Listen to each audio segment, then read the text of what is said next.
guys, how you doing? It's Henry at Mowers and Blowers. Good morning.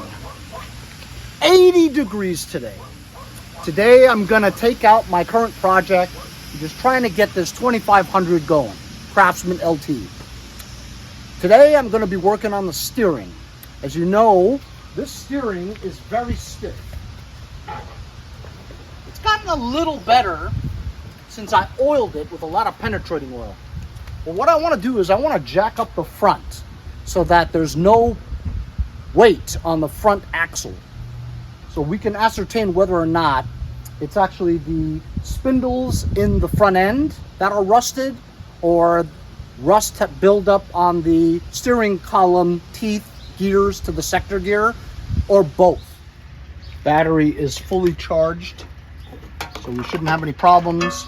Engine now runs well, so we don't need this for now.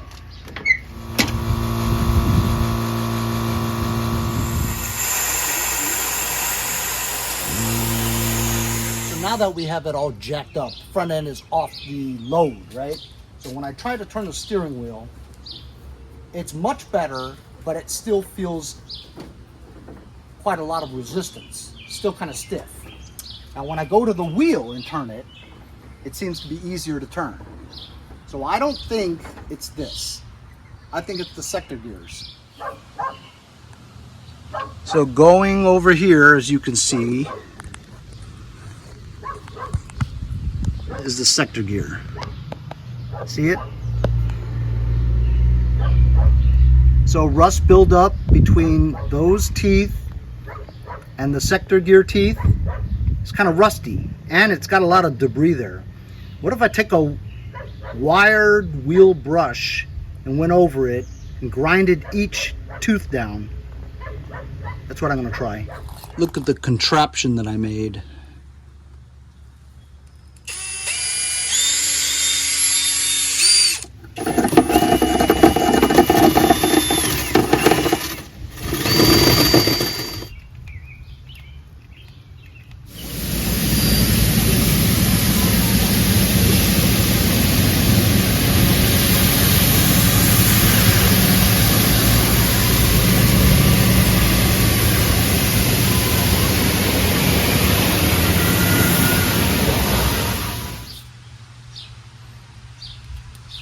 Greased up the gears, more penetrating oil, and it's much better. Still not great, but it's much better. I think when we work it around a little bit, it'll eventually get smoother and smoother just working on it.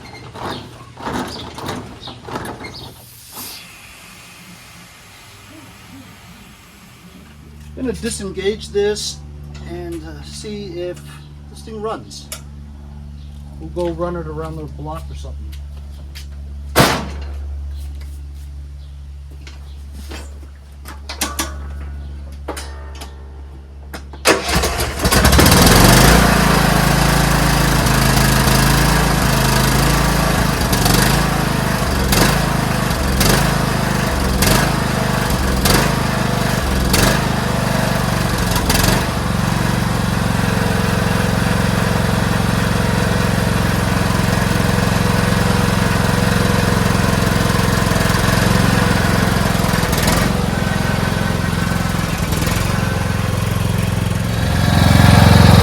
Runs good.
That's about as fast as it'll go. It's not bad. It's my first 2500 that's a hydrostatic. Engine runs good. No leaks, which is amazing because those Polar Command and Courage carburetors leak all the time. Doesn't FedEx know this is my test track? He didn't ask permission.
Not bad. Sounds pretty good. So we tried to fix the steering as good as we could, short of removing the sector and the steering column itself, and then grinding it down by hand. This is the best it's going to be right now, the way it is. I think when we grease it some more and turn it, it'll eventually grind off the rust that has built up on the teeth, and then it'll become more smoother. Also, my grease gun sucks. Wasn't even getting any grease into that area. If you really wanted to, you could remove the spindles and grind the spindles down, then re-grease them and pack them back in there again. But I ain't doing all that. I've done way too much as I'm supposed to do anyway. I was only supposed to just change the cable. I didn't think I had to unseize the deck, fix the steering, change the carburetor. I did so much more that I wanted to do, but I wanted to get it going for Chris anyway. We'll come back when the cable comes and we'll install it onto the deck. Then we see if it mows. See you later. Here at Mows and Blowers, we push them in the garage. Comes out driving!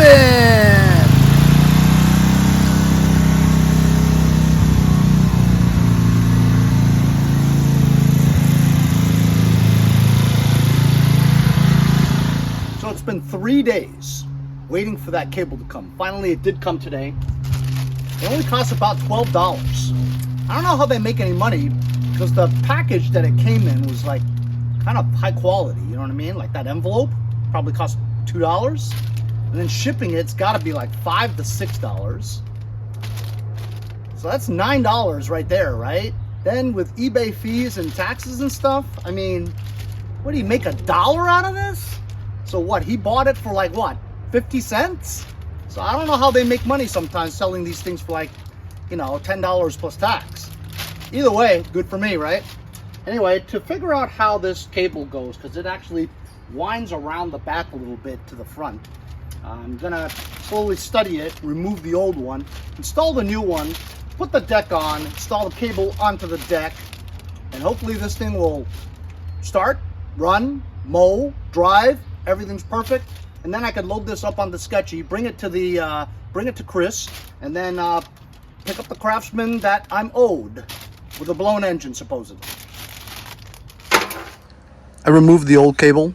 Here's the old cable. I'm gonna take this off, which is like a sheathing that makes it waterproof on the top. Remove it from this one. As you can see, why this broke, that it rusted in this area, and then pushing down on the PTO when the blades are seized caused this to break.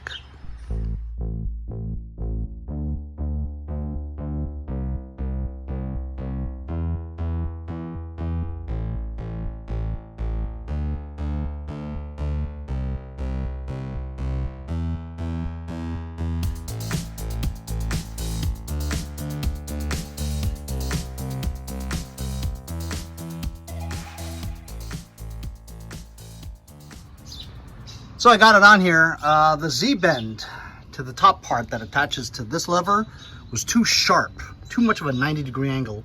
So I had to actually kind of sand down with a Dremel tool the squared angle to make it rounder so it would fit through the hole.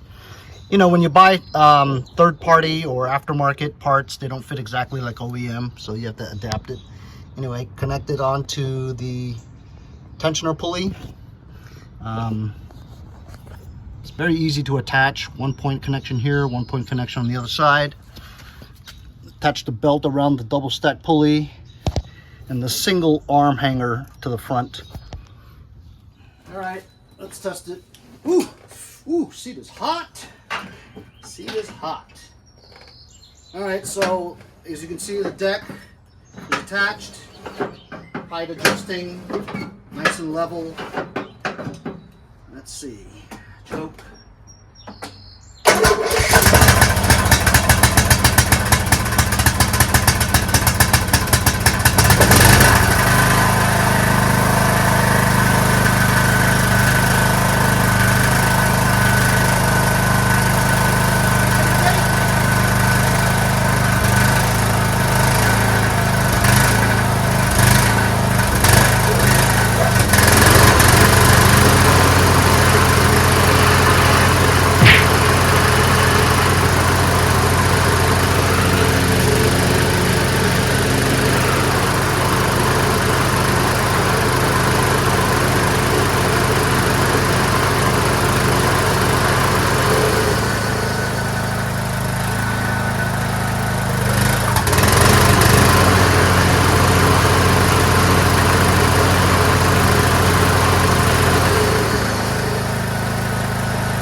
You can see it did a great job mowing my lawn. Works great. You know, I just realized that that's a 46-inch wide deck. That's big. I won't even fit through my backyard. But a few passes and I'm done, you know what I mean? It mowed well, level, no problems. Although you did figure out that this mower does not have a reverse in operation button. Usually the newer ones have a button where you press, or the ignition, you could turn it to mowing in reverse. This one, if you try to mow in reverse, it'll stall because of this metal thing right there. When you want to mow in reverse and you're getting ready to put this in reverse, the lever touches that metal bar, senses that the blades are on, and it shuts off the blades, or it shuts off the engine because it doesn't want you to mow in reverse. It's a safety feature where, you know, you don't want to run over a little kid crawling on the lawn. That's the reason why they made it. So to get rid of that, if you wanted to in the future, just take this bar off. Like unscrew that, pull the plug out, or just take this bar right out so it doesn't sense anything. You know, that's the safety feature. But it was kind of a pain in the butt because I had to disengage the blades, go in reverse to where I wanted to go, engage the blades again to mow forward. You couldn't mow going backwards, so that's a pain. If you had a lot of property, it doesn't really matter because you're not turning so much. And of course, what people don't do after they mow, and to prevent any problems,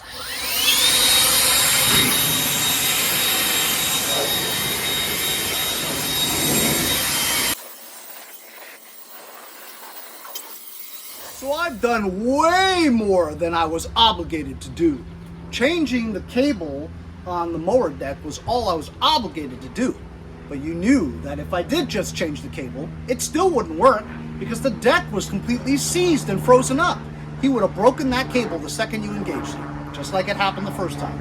So what did I do? I had to take the deck off, had to unseize everything, get rid of the rust, make sure that the mechanisms and the brake levers worked to stop the pulleys from spinning after you disengage it. And then we did a carburetor clean because the engine didn't run very well. Switched out a carburetor because the other carburetor was trash and it was filled with ethanol. Did some other little things around the thing, loosened up the steering a little bit, still a little stiff, but keep working it and blowing some oil in that area and it should be all right eventually. I mean, short of removing the whole thing and grinding everything down to bare metal and then, you know, greasing it, but I'm not obligated to do all that, you know what I'm saying? But this mower now runs, starts, mows, drives pretty well. I'm gonna bring it over to Chris and we'll see what my payment is.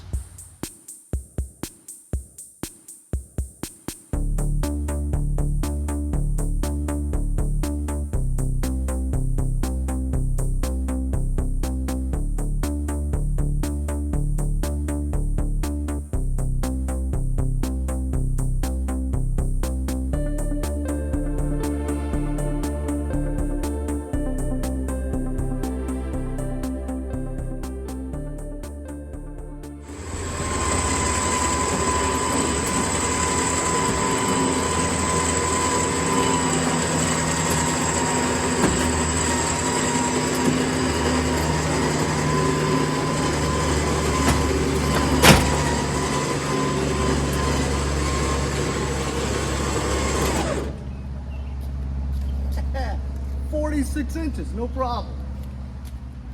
So I just checked. I actually only paid $8.70 for the cable. Plus tax, it was $9.79. So, keeping with my philosophy of not buying anything or not paying anything for a mower, this would constitute actually paying $10 for the mower he's giving me. So I'm gonna ask Chris to give me $10 for the cable. That's so we keep with getting it for free. So I'm off to West Islip to deliver this tractor to Chris, in which I will pick up my payment tractor and bring it home. This should be okay. This will stop it from getting off the thing. It is still winched onto the back. It's not on parking brake, but oh, where's it gonna go, right?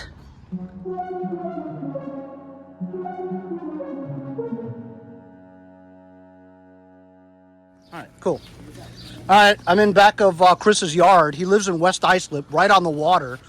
This is Cameron, his 7-year-old son, and I guessed it right on the nose. That's Peyton over there. You want me to tell you something, guys? He pays $23,000 a year for property taxes. And I thought I paid a lot. But the reason why is because dude is right on the water. See? He's got a dock. He can... I don't know if I ever told you guys, but I grew up in the city, so I can't swim. I'm really scared of water. But it's true. And now I'm 55. There's no reason for me to learn how to swim. Oh, you see? Cameron makes me nervous just standing on the edge like that. Camden.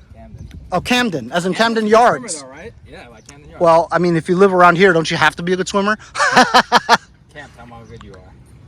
You're a fish? Yeah. He's humble. Yeah. He's humble.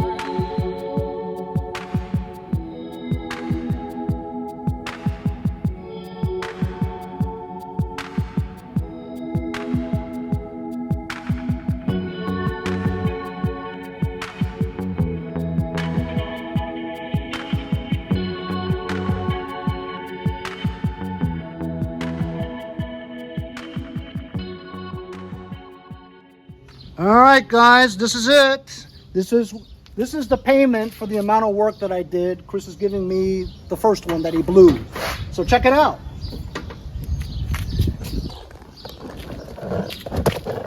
Boing! Can you see that? There's a hole right in the cylinder head right there.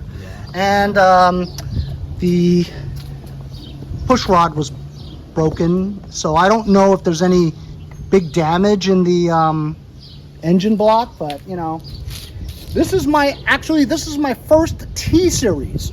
I see all the guys, they get T-Series. I've never gotten the T-Series. I mean, it's the same thing. It's an MTD Craftsman, but the hood is the newer hood, which I've never gotten. So I was excited about it, but I hope that maybe just switching out a cylinder head would fix this. I'm not sure. I'd have to take it apart to see, which I have plenty of other things to do, so this may not come in, you know, soon. But look at this. It's got a full tank of gas. Yep. Scores! Also, fellas, this is a 46-inch deck. You know what that means? It means I could never use this myself. So this is gonna have to be repaired to sell, because 46 inches won't fit through the gates of my house in the backyard. I could only mow it in the front. Yeah.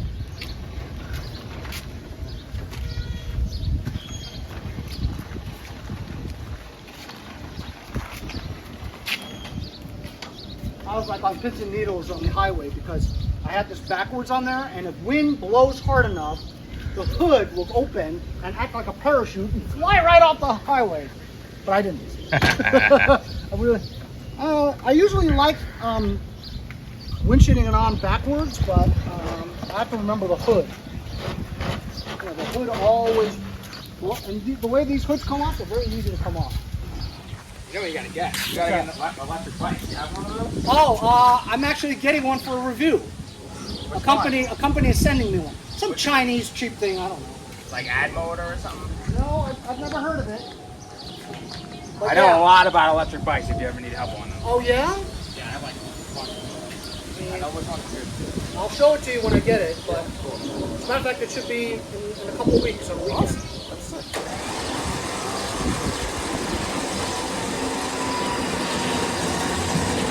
The good thing about doing reviews for electric bikes is that when you do one, you can start to get a lot. Oh, yeah. You know what I mean? Because people, they watch all the reviews on YouTube, whatever, and if they see that you do reviews for bikes, they'll send them in. What's your gun mount? Oh, it's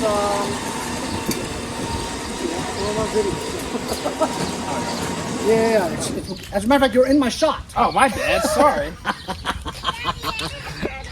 Oh man, that's funny. All right, put it back down. Put it back down. Reach No, it's okay. Coming down my sock.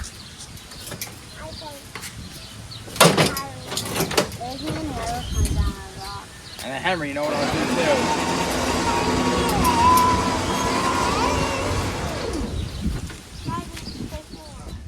So I've got the, oh, it's actually a T1600.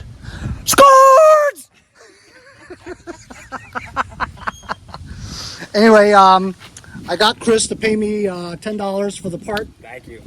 And it was good meeting you, Chris, and you let me know if actually don't let me know if anything happens. Yeah. Same. I'm done. I'm done with fixing Chris's stuff. On my way home now.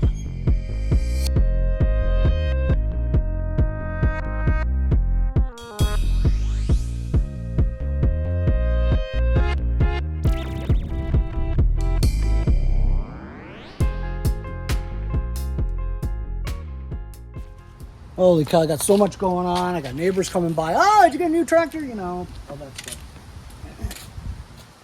This T1600 is definitely the newest mower I've ever gotten. Never have I ever gotten a T-Series before. Now I'm knocking that out. Why aren't you moving? Move!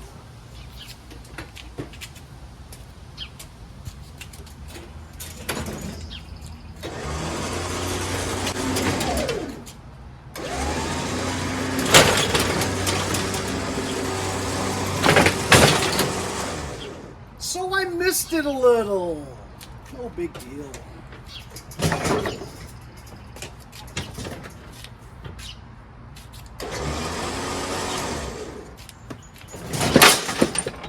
Missed my foot by that much. Missed it by that much.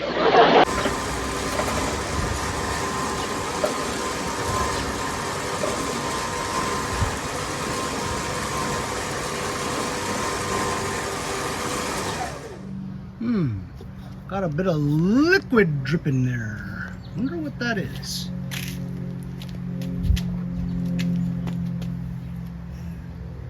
It's gas? Gas, but feels like oil. Gas and oil mix?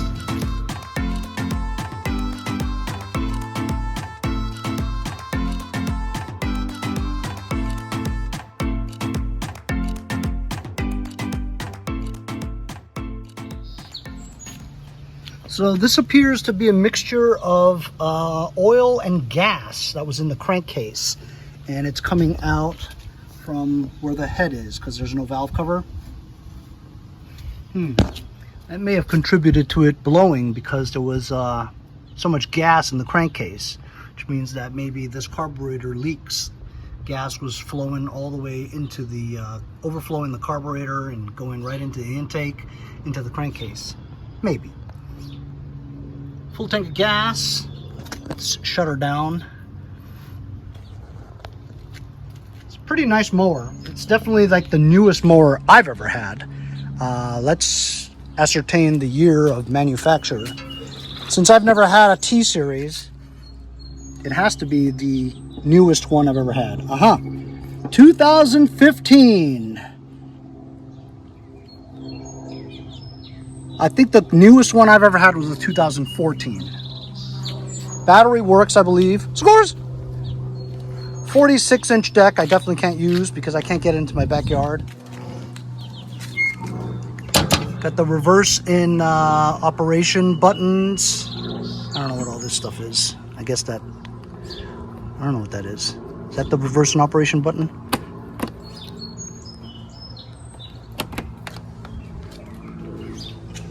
Parking brake lever, choke, slow. This is a CRAFTSMAN 19 horsepower single cylinder. Pretty good engine. I believe I have a few heads that would probably fit. I'm assuming the starter works and all that stuff, and the only thing we need to replace is the head. We'll do a bit more troubleshooting. We'll take the hood off, and I'll at least see if the piston is still moving, meaning the connecting rod is still on, which would be great, because I could just replace the head and we should be good. And then we should be good, hopefully. Let's figure out how to take this hood off. So you can't disconnect the lights. It's just like that other one that I worked on. Hood comes off, but it's still attached to the lights. You have to just like put it like this. It should have a quick disconnect, you know what I mean? Because now you'll scratch the hood.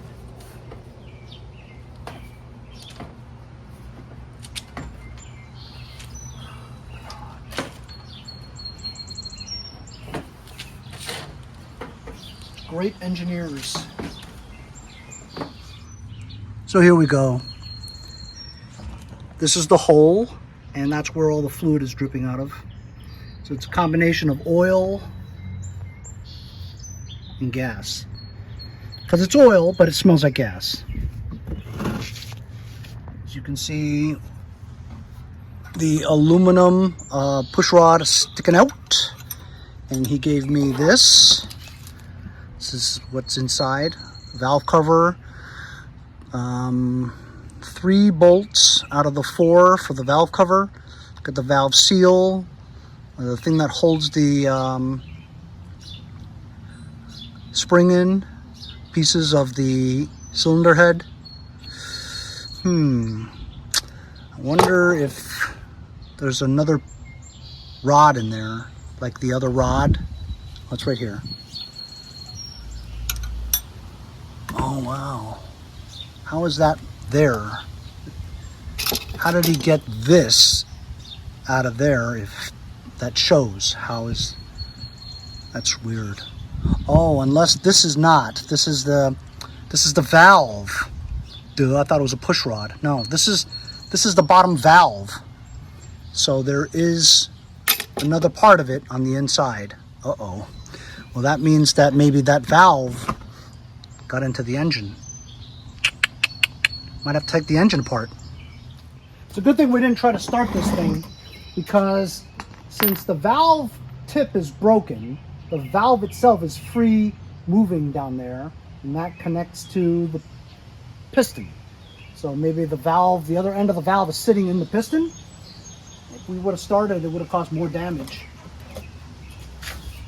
Let's take the spark plug out.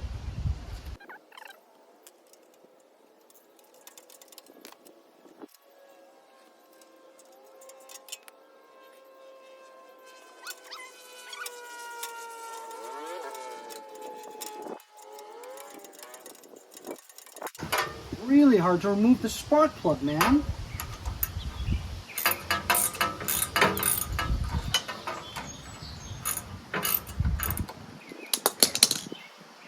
Holy cow. Spark plug's trashed. What hits it? The piston. I think we've got problems.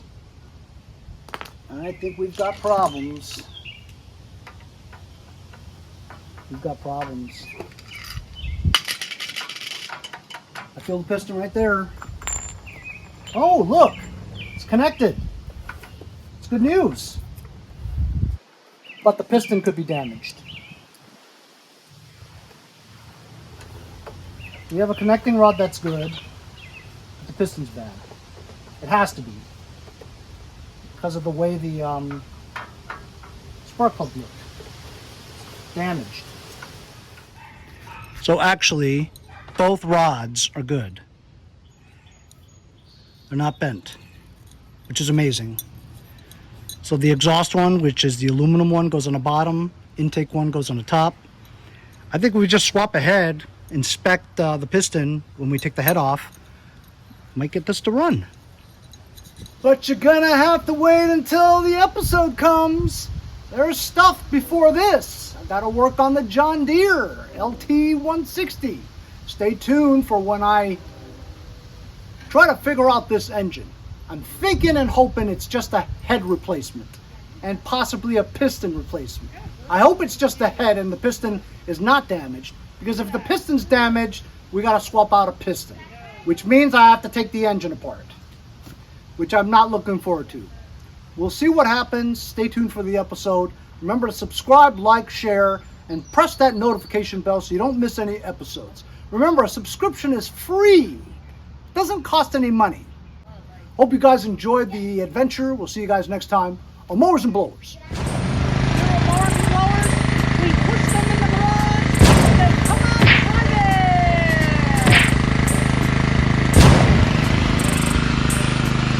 See you guys next time on Mowers and Blowers.